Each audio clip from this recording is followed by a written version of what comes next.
Oh shit! Yo, I cut that motherfucking shit off of his body, chat. I did that. Did you see what I just did? You're in the shower? Talk to you tomorrow. That was badass, bro. Look at me standing there. Look what I did. Fuck. This moment is the reason why this boss fight is the best boss in Sekiro Shadows Die Twice. Guardian Ape is my favorite boss amongst all the catalog of games FromSoftware has to offer. This boss fight is one of the most memorable boss fights I've experienced in my 20 years of gaming. Nothing even comes close to the terror, panic, and dread you feel during this boss fight. I want to get into the buildup of this boss, but it genuinely sets the tone for the rest of the fight. You enter this dark and dreary area filled with snow and you encounter a bunch of monkeys in your path. The game is literally teasing and messing with you that you will cross paths with a powerful being. Why are there so many monkeys, you ask yourself? You catch a whole squad of them. They jump at me! They jump at me! You catch your breath as you finally make it to a shrine to rest and heal up. You get up and see him. He's just standing there, menacingly! Down in the depths, dread sets. You drop into the ape's den and prepare yourself. Well, this is where the beauty of this boss comes in. Obviously, you approach the big furry monster slowly as you don't know what's going to happen. The slow turn towards you is all you need to know about what this fight is going to be like. You notice immediately you are surrounded by trees you can grapple onto. This gives the player a feeling that they can escape and reassess the situation, but in reality, it does absolutely nothing.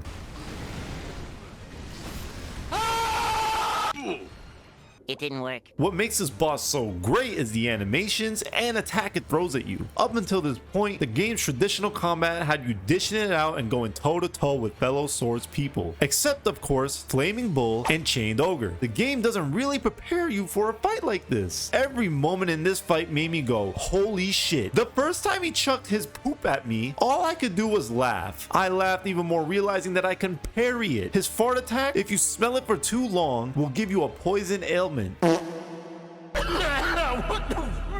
Jokes aside, some of his movesets are outright insane. Him flopping on the ground and flailing his arms and legs like a big baby took me by surprise. He'll randomly fling himself over to you to grab you, and his overall aggressiveness and speed makes this fight exhilarating. A common complaint about this fight is that it does not follow the traditional flow of gameplay the game makes us accustomed to. This is where I disagree. You can literally parry every attack he throws at you except his grabs.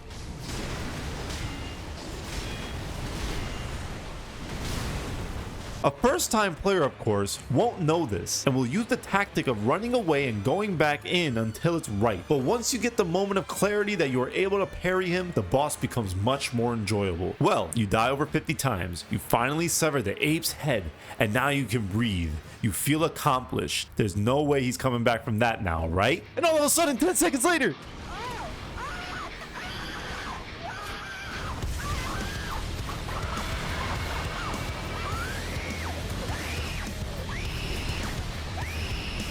FromSoft did it again with this boss fight. They managed to bamboozle me. This is when I fell in love with this boss. We went from fighting a wild ape to a headless monkey with a sword in his right hand and his own head in his left hand. He is pretty much a puppet controlled by the parasite inside him. The tone of this fight is so eerie and creepy. The animation of him swinging his sword is almost like he's dancing with you. We went from fast and unpredictable to slow and calculated. There are also memorable moves in this stage of this fight as well. The way he takes his head to his neck and lets out this numbingly loud screech that would inflict terror if you stand in it long enough.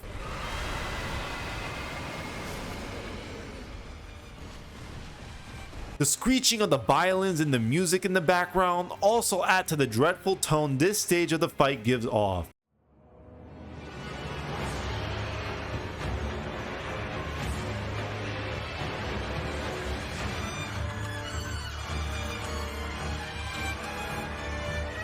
And oh my god, I just love the way the parry sounds when he tries to land his sword from above.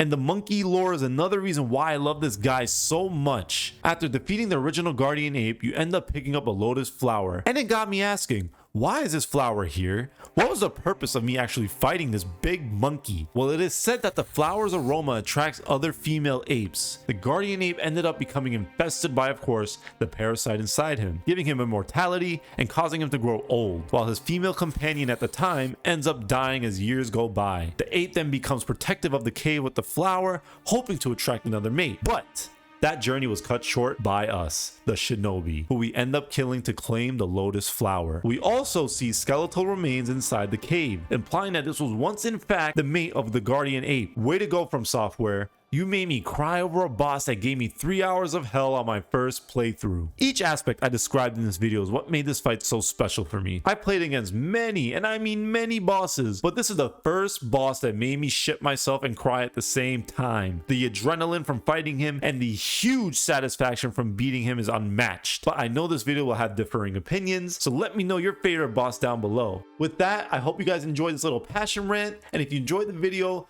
please like and subscribe, and I'll see you on the next one. Peace.